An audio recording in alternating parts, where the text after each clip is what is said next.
జై తెలంగాణ. కొన్నిసార్లు రావటం లేట్ అవ్వచ్చావు కానీ రావడం మాత్రం పక్క.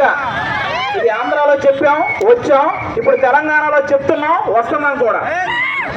మీరు తెలంగాణలో బలమైన పార్టీలు చాలా ఉన్నాయి, కానీ వాళ్ళ బల ప్రదర్శన చెయ్యాలన్నా కూడా కంపల్సరీగా వాళ్ళు డబ్బులు ఇచ్చి జనాలను రప్పించాలి. కానీ ఒక్క జనసేన పార్టీకే జెండా చూస్తే చాలు జనాలు వచ్చేస్తారు ఎక్కడున్నా సరే. అందుకే ఈరోజు ఏ గల్లీకి వెళ్ళినా సరే జనసేన ఇక్కడ జెండా రెపరెపలాడుతూనే ఉంటుంది. కాబట్టి అలాంటి జనసేన తరఫున ప్రచారం చేయడానికి వచ్చినందుకు నిజంగా చాలా అదృష్టవంతుడిగా భావిస్తున్నాను నేను. ఆంధ్రప్రదేశ్లో పిఠాపురం గడ్డ జనసేన అడ్డ అంటారు. ఆ తర్వాత తెలంగాణలో పాలమూరు గడ్డ జనసేన అడ్డ కాబోతుంది.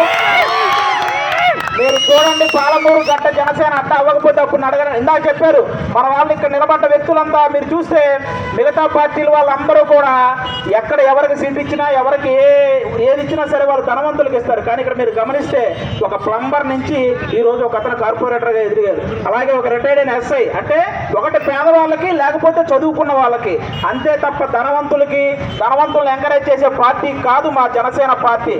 కాబట్టి అలాంటి పార్టీకి మీరు ఈసారి ఓటేయాలి. ఆల్రెడీ కారుకు వేసి వేసి వేసి అలసిపోయారు, చేతికి వేసి మోసపోయారు. ఇప్పుడు గ్లాసుకు వేసి తెలంగాణ మాస్ అంటే ఏంటో చూపించండి. పాలమూరు గ్లాసు కనపడితే గుద్దేయడం ఇంకా ఆలోచించే పనే లేదు. మీకు ఎందుకు ఈ మాట చెప్తున్నానంటే, దేశంలో అత్యంత శక్తివంతమైన నాయకుడు ఎవరంటే ఏం చెప్తాం? మోడీ గారు అని చెప్తాం. అలాంటి మోడీ గారే పవన్ కళ్యాణ్ గారి నిజాయితీకి నిబద్ధతకి ఫిదా అయిపోయారు.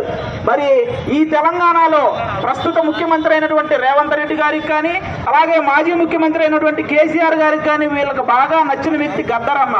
అలాంటి గద్దరన్నకు కూడా బాగా నచ్చిన వ్యక్తి పవన్ కళ్యాణ్ గారు. మీరు ఈ విషయం గమనించాలి. అలాగే ఇదే తెలంగాణలో మీ అందరికీ నచ్చిన సినిమా వ్యక్తి ఆర్ నారాయణమూర్తి గారు. అలాంటి ఆర్ నారాయణమూర్తి గారికి కూడా బాగా నచ్చిన వ్యక్తి మన పవన్ కళ్యాణ్ గారు. మీరందరూ గమనించుంటారు, మీ తెలంగాణకి ఎప్పటికీ గుర్తుండిపోయే బలగం లాంటి సినిమా ఇచ్చాడు ఒక వ్యక్తి, మా జబర్దస్త్ వ్యక్తి వేణు అని. ఆ వేణు కూడా పవన్ కళ్యాణ్ గారికి ఫ్యాను. అంటే తెలంగాణలో పవన్ కళ్యాణ్ గారిని ముఖ్యమైన నాయకులు, ముఖ్యమైన సినీ కళాకారులే ఆయన ఇష్టపడతారు. అలాంటి పవన్ కళ్యాణ్ గారికి ప్రాంతాల మధ్య చిచ్చు పెట్టి ఏదో ఆయన తెలంగాణ కాదు, తెలంగాణ ద్రోహి ఇలా మాట్లాడి ఆయన్ని కించపరిచే వ్యక్తిత్వాలు చాలా ఉన్నాయి ఇక్కడ. వాళ్ళందరినీ మీరు గమనించాలి. ఎందుకు వాళ్ళందరూ ఆ మాటలు మాట్లాడతారో తెలుసా? అలా రెచ్చగొడితే పవన్ కళ్యాణ్ గారు ఇక్కడికి వస్తారు, అక్కడ పవన్ కళ్యాణ్ గారు ఇక్కడికి వస్తే ఆయనతో కలిసి ఫోటో దిగుదామని. దానికోసం ఎప్పుడైతే ఇలా రెచ్చగొడుతూ ఉంటే ఒకరోజు పవన్ కళ్యాణ్ గారు వస్తారో అప్పుడు ఆయనతో ఫోటో దిగొచ్చని ఇలా ఏవేవో మాట్లాడుతూ ఉంటారు. అవే మీరు పట్టించుకోకండి. పవన్ కళ్యాణ్ గారు ప్రాంతీయ విభేదం చూసే వ్యక్తి అయితే ఆ రోజు వరదలు వచ్చినాయి. అక్కడ ఆంధ్రప్రదేశ్లో ప్రతి పల్లెటూరికి పంచాయతీకి 1,00,000 చొప్పున 400 పంచాయతీకి 400 లక్షలు అంటే 4 కోట్లు ఇచ్చారు. ఇక్కడ తెలంగాణకి 2 కోట్లు ఇచ్చారు. అక్కడ ఎక్కడైనా ఆయన ప్రాంతీయ విభేదాలు చూసారా? తెలంగాణ అంటే ఆయనకి 2 ఒకటే. మీరు చూస్తే కొండగట్టు ఆంజనేయ స్వామి దగ్గర ఫస్ట్ అక్కడ ఆశీర్వాదం తీసుకుని ఆయన ప్రచారం మొదలెట్టాడు. మొన్న కూడా అక్కడ 35 కోట్లు ఆల్మోస్ట్ నిధులు కేటాయించారంటే ఈ పర్టికులర్ తెలంగాణ అనే చెప్పుకునే నాయకులు కనీసం అప్పుడు వరదలు వచ్చినప్పుడు వాళ్ళ జేబులో నుంచి డబ్బులు ఏమైనా తీశారా? ఈ తెలంగాణ అనే చెప్పుకునే నాయకులు ఎవరైనా తీశారా? తెలంగాణ కాదు అంటారు చూసావా? అలాంటి పవన్ కళ్యాణ్ గారే తీసి ఇక్కడ డబ్బులు ఇచ్చారు, 2 కోట్లు ఇచ్చారు ఆ రోజు వరదల్లో ఇబ్బంది పడుతున్న వ్యక్తులకి. అలాగే ఈ కొండగట్టు ఆంజనేయ స్వామి దగ్గర కేటాయించిన నిధులు ఆయన తీసుకొచ్చాడు. ఇక్కడ తెలంగాణ అని చెప్పుకునే నాయకులు ఎవరైనా తీసుకొచ్చారా? లేదు. ఇవన్నీ మీరు గమనించాలి. అలాంటి పవన్ కళ్యాణ్ గారి గురించి ఎవరు పడితే వాళ్ళు ఏదో ఒకటి మాట్లాడేస్తూనే ఉంటారు. కాబట్టి ఈసారి మీ అందరికీ జస్ట్ ఒక ఎగ్జాంపుల్ చెప్తాను. మనకి జనరల్గా ఏదైనా కరోనా లాంటి మహమ్మారి వచ్చినప్పుడు ఏం చేసాం? ఒక వ్యాక్సిన్ కనిపెట్టారు కదా. ఆ వ్యాక్సిన్ కనిపెట్టాలంటే ఆల్మోస్ట్ దాని మీద కొన్ని సంవత్సరాలు టెస్ట్ చేస్తారు. అప్పుడు ఆ వ్యాక్సిన్ మనందరికీ వదులుతారు. ఆ వ్యాక్సిన్ ఆ మహమ్మారిని అంతం చేస్తుంది.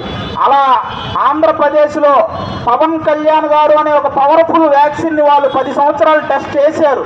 టెస్ట్ చేసిన తర్వాత నమ్మారు, 100% నమ్మారు. ఇప్పుడు ఆ పవర్ఫుల్ వ్యాక్సిన్ మన తెలంగాణకు వస్తుంది. కాబట్టి ఇంక మీరు టెస్ట్ చేయక్కర్లేదు. గ్లాస్ కనపడితే గుద్దేయడమే అంతే. ఇక టెస్ట్ చేసే అవసరం లేదు. ఎందుకంటే ఆల్రెడీ టెస్ట్ చేశారు. ఆయన ఏంటో నిరూపించుకున్నాడు. 100% స్ట్రైక్ రేట్తో నిలబెట్టిన ప్రతి ఒక్కరిని గెలిపించుకున్నాడు. అలాంటి వ్యక్తి గురించి ఇక ఎక్కువ తక్కువ మాట్లాడలే ఉండకూడదు. ఎందుకంటే 2 రాష్ట్రాల్లో ఉన్న రాజకీయ నాయకులందరికీ ఒక్కటే ఛాలెంజ్.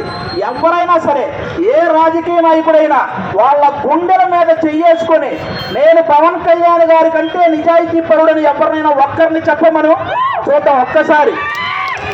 నాకు తెలిసి ఆ ధైర్యం కూడా ఎవరు చేయలేరు. అలా చెప్పాలంటే ఒక ధైర్యం ఉండాలి, అలా బతకాలంటే ఒక దమ్ము ఉండాలి. అలాంటి దమ్ము, ధైర్యం, నిజాయితీ, నిబద్ధత, ఉదారత ఉన్న ఒకే ఒక వ్యక్తి పవన్ కళ్యాణ్ గారు. అలాంటి వ్యక్తి ఇక్కడ నిలబెట్టిన ప్రతి ఒక్కరిని ప్రతి వార్డులో అందరికీ మీరు ఈసారి గాజు గుర్తు మీద ఓటేసి గెలిపించండి. మీకు అందరికీ డౌట్ రావచ్చు, ఈ నిధులు ఎక్కడి నుంచి వస్తాయి, ఇక్కడ కాంగ్రెస్ ప్రభుత్వం రన్ అవుతుంది కదా అని. నిధులు మనకు సెంటర్ నుంచి వస్తాయి. మీకు తెలుసు మోడీ గారికి పవన్ కళ్యాణ్ గారికి మధ్య ఎంత రిలేషన్ ఉందో, ఎటువంటి రిలేషన్ ఉందో మీ అందరికీ తెలుసు. కాబట్టి నిధుల గురించి మీరు ఎవరు ఆలోచించొద్దు.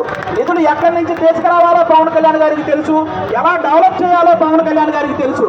కాబట్టి ఆ విషయాల్లో మీరేమీ డౌట్ పడద్దు. అలాగే ఇక్కడ ముఖ్యంగా ఇక్కడ ఎవరికి పేదవాళ్ళకి ఇవ్వాల్సిన డబుల్ బెడ్రూమ్ ఇళ్ళని ఒక్కొక్కరు 2 లక్షలకే 2 లక్షలు ఇస్తే కానీ మేము ఇవ్వమన్నట్టు అమ్మేసుకుంటున్నారు. అలా అంటే వాళ్ళేమో ఇల్లు కట్టేసుకుంటున్నారు, ఇల్లు ఇవ్వాల్సిన పేదవాళ్ళకి కనీసం ఇల్లు కట్టలేదు. వాళ్ళ పిల్లల్నేమో పెద్ద స్కూళ్ళల్లో చదివిస్తున్నారు, ఇక్కడ పిల్లలకి కనీసం స్కూల్ వసతులు సరిగ్గా లేవు. అలాగే వాళ్ళేమో ఏదన్నా చిన్న గాయం జరిగినా హైదరాబాద్లో ఉన్న పెద్ద హాస్పిటల్కి వెళ్తారు, కానీ ఇక్కడ చిన్న హాస్పిటల్ వసతులు కూడా లేవు. అలాంటి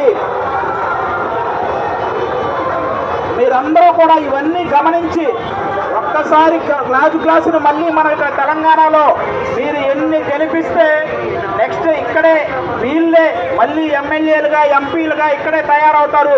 కాబట్టి జనసేనని ఎవ్వరూ తక్కువ అంచనా వేయొద్దు.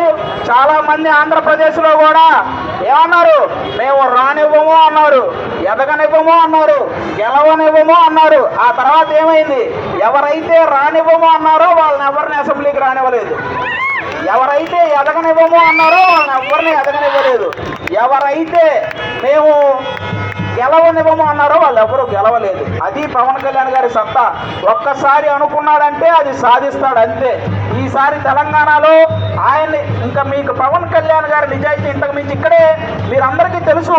ఈ నల్లమల్ల దగ్గర మన శివ అనే ఒక కుర్రాడు ఉన్నాడు. అతను ఒకప్పుడు తన ఊరి సమస్యను మాట్లాడడానికి కూడా తడబడే ఒక వ్యక్తి ఈరోజు అనర్గళంగా మాట్లాడగలుగుతున్నాడంటే ఆ వ్యక్తిలో ఆ ధైర్యాన్ని నింపింది పవన్ కళ్యాణ్ గారు. అతన్ని ఆంధ్రప్రదేశ్లో జరిగిన జనసేన సభకు కూడా ఆహ్వానించి అతనికి ఒక పెద్ద స్పీచ్ ఆ సభ మీద ఇప్పించి, అలాగే ఆ రోజు అతను తీసుకొచ్చిన ఆ యురేనియం ప్రాబ్లంని తెలంగాణలో ఉన్న నాయకులందరినీ కూర్చోబెట్టి ఆ ప్రాబ్లంని సాల్వ్ చేసిన ఏకైక నాయకుడు పవన్ కళ్యాణ్ గారు. అలాంటి వ్యక్తి ఈరోజు ఇక్కడ టోటల్గా ఇన్ని డివిజన్లో ఇంతమందిని కార్పొరేటర్లుగా నిలబెట్టాడు అంటే వాళ్ళని గెలిపించాల్సిన బాధ్యత మీ అందరి మీద ఉంది. సో మర్చిపోకండి, గాజు గుర్తు మీద ఓటేయండి, చాలా బలంగా వేయండి. ఇక్కడ మన జనసేన పాతుకుపోవాలి. మళ్ళీ చెప్తున్నాను, పాలమూరు గడ్డ జనసేన అడ్డ. థ్యాంక్ యూ సో మచ్ అందరికీ. Once again thank you so much. ఇంకా ముందుకు వెళ్ళాలి, చాలా మందిని కలుస్తూ వెళ్ళాలి. అలాగే ఇక్కడికి వచ్చిన వాళ్ళందరూ కూడా